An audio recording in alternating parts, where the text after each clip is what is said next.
नमस्कार साथीहरू, तपाईँ कम्प्युटरमा टाइपिङ गर्न चाहनुहुन्छ? रिज्युम, एप्लिकेसन, लेटर आफै बनाउन चाहनुहुन्छ? तर एमएस वर्डदेखि डर लाग्छ? अब चिन्ता नगर्नुहोस्।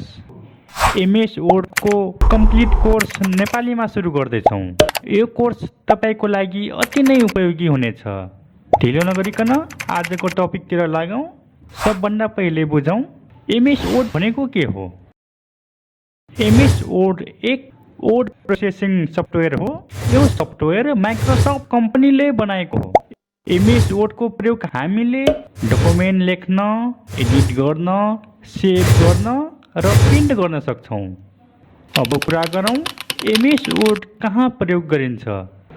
एमएस वर्ड विशेष गरी school, college, office, bank, personal कामका लागि प्रयोग गरिन्छ। फर इक्जाम्पल हेरौँ, जस्तो कि नेपालमा सरकारी जागिरको लागि सिभी आदि सबै एमएस वर्डबाट नै तयार गरिन्छ। यसै गरी नै ब्याङ्कमा फर्म टाइपिङ, एनजिओमा रिपोर्ट राइटिङ, स्टुडेन्टले प्रोजेक्ट वर्क बनाउन आदि यी सबैमा एमएस वर्ड अनिवार्य छ। यी त हुन् एमएस वर्डको बेसिक नलेज।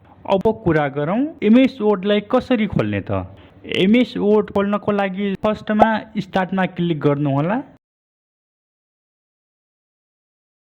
त्यसपछि सर्च बक्समा वर्ड टाइप गर्नु यसरी। त्यसपछि माउसको हेल्पले माइक्रोसफ्ट अफिस वर्डमा क्लिक गर्नुहोला, लेफ्ट क्लिक गर्नु। यसरी हाम्रो एमएस वर्ड खुल्छ। अब अर्को म्याथड हेरौँ। किबोर्डले खोल्नु पर्यो भने विन्डोज होल्ड गर्ने, त्यसपछि आर बटन थिच्नु होला, अनि त्यसपछि विन वर्ड टाइप गर्नुहोला, अनि ओके बटन थिच्नु।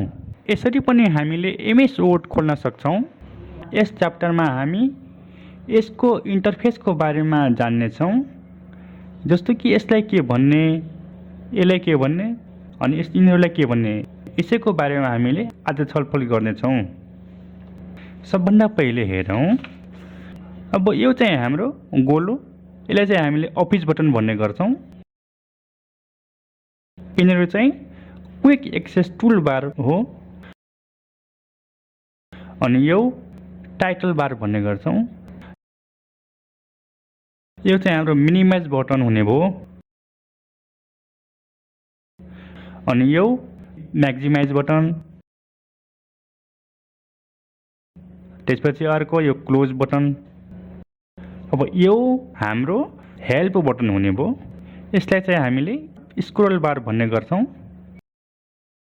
त्यसपछि अर्को यो चाहिँ हाम्रो भ्यू बटन्स हो। यो चाहिँ हाम्रो जुम स्लाइडर हो। त्यसपछि हाम्रो current page and total page हो। यसलाई चाहिँ स्टाटस बार भन्ने गरिन्छ। अब यो अनि यो चाहिँ हाम्रो रुलर स्केल हो। यो व्हाइट बक्स छ नि, यसलाई हामीले वर्क एरिया भन्ने गर्छौँ। यो चाहिँ हाम्रो ट्याब अर्थात् मेनु बटन भन्ने गरिन्छ। आज चाहिँ हामीले कसलाई के भन्ने बारेमा केही डिस्कस गऱ्यौँ। यी सबै टुल्स हामी नेक्स्ट क्लासदेखि डिटेलमा सिक्नेछौँ। यदि तपाईँ बिगिनर हुनुहुन्छ, टाइपिङ स्लो छ भने यो कोर्स तपाईँको लागि नै हो। नेक्स्ट क्लासमा हामी टाइपिङ र बेसिक टुलबाट सुरु गर्नेछौँ। यदि तपाईँलाई भिडियो उपयोगी लाग्यो भने लाइक गर्नुहोस्, सब्सक्राइब गर्नुहोस् र कमेन्ट गर्न नबिर्सनुहोस्।